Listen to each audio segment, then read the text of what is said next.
Episode 3 of Atlanta had me asking, who is D'Angelo? What is D'Angelo? And are we D'Angelo? This is Recap with May's two thoughts of episode 3 of Atlanta. Let's get into it.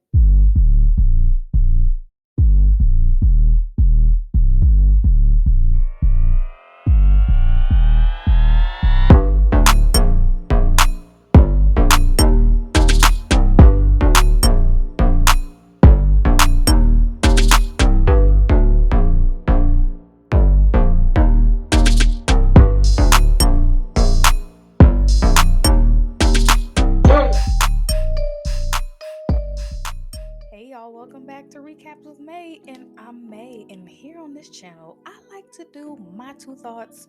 I do trailer reactions and sometimes blind reactions to music videos. So, welcome. If you haven't, I would appreciate it if you can go ahead and subscribe. I'm trying to make it to 1,000 subscribers, and you could help me do that. So, go ahead and subscribe, you won't regret it. All right, let's get into this episode. So, my first thought watching episode 3 of Atlanta is I had the looming question of what is the state of hip hop as we know it right now? Because Atlanta always seems to shine a light where we didn't even know we needed to look. And apparently, we all know that rap right now is about who's hot, what's hot. It's all about the streaming numbers, the views, the shares, and honestly, attention right now is currency. So it's all about who has the light on them right now. One thing you can always expect from Al is that he's gonna keep it real. And if another rapper is trash, you can expect him to say, "This nigga is trash." And the older gentleman approaching him at the bar mitzvah and offering him $1 million to teach his son, how do you do it? That. Can you show him the ropes? I'll pay you $1 million. And that is when Paperboy's antennas initially got raised. So as Al meets this little young kid, he quickly realizes that this fool is trash. And it's kind of good that he met him because he got introduced to Yodel Kid in that same studio session. Now, Yodel Kid sounds trash, but that might be what the kids are streaming right now. That might be what they're listening to. But it's not until he meets the other guy and get introduced to another guy and they have like this secret meeting, which initially I thought it was some type of like pyramid scheme. I'm not even gonna lie, I thought it was a pyramid scheme at first. But he is like, listen, in order for you to maintain your lifestyle and keep making money, you have to get a YWA, which is a young white avatar. And it kind of makes sense when you think about it. If you think back to some of the hottest white rappers, pop stars, who has been behind them? And most notably, I can think of is Eminem. He was backed by Dr. Dre. We got Justin Bieber. He was backed by Usher. And I didn't even know that Lady Gaga was kind of like had Akon behind her. I didn't know that. But more recently, I feel like they was kind of jabbing at Jack Harlow. Jack Harlow, nothing against the kid, but to me, he is just a mediocre white rapper. I can't find anything spectacular about this young man, but he is what's hot right now, and that is where we are in the state of hip hop, which takes me to my initial thought. Like, where is the state of hip hop right now? Because if you notice, the guy said, if rapping was all about making money, Cassidy would be a millionaire.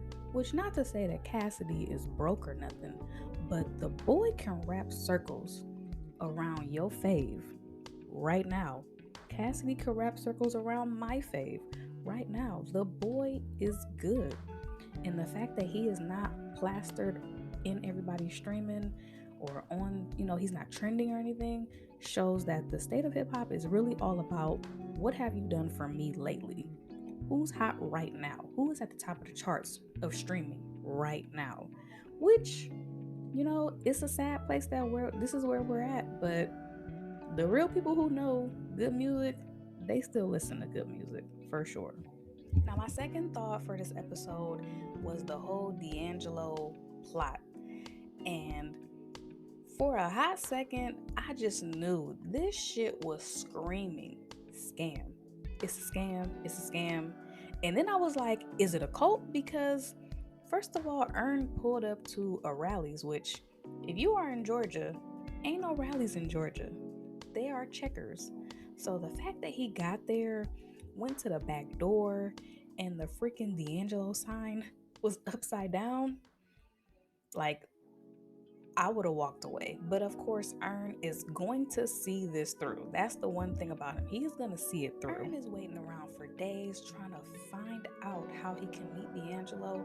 And he seems to say the code word to get into the building of where he's going to go through this journey to travel to see D'Angelo.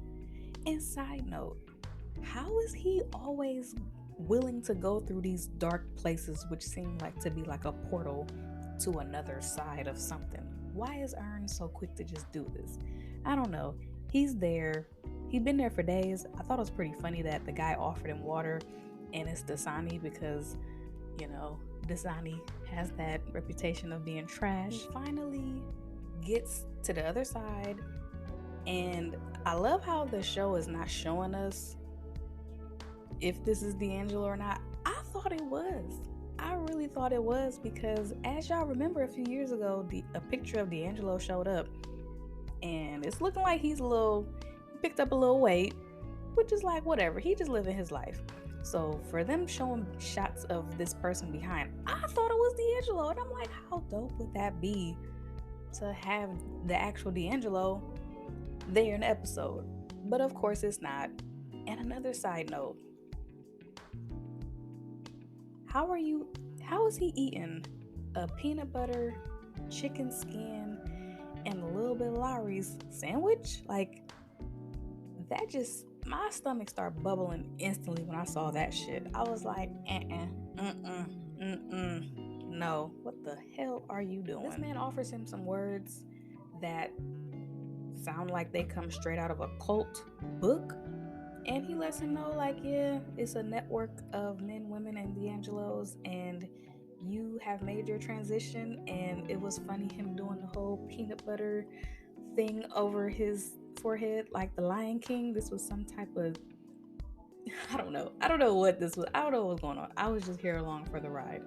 But did y'all notice that he told him about the dream that Earn has been having about hands pulling you down, and are you sure that the hands are trying to harm you? That was a callback to season 1, where Earn was explaining to Vanessa about this dream of hands trying to pull him down. So I thought that was really cool. One thing about Atlanta you can expect is for them to do some type of callback that might go over your head, because it definitely went right over my head. But it was cool to go back and like do a little bit of research. Because like I said, Atlanta is very intentional with everything that they put in front of our faces, and they give us enough information but withhold enough to where we have to go searching for the Easter eggs of the episode, and we have to go search for what we missed and what other people are saying.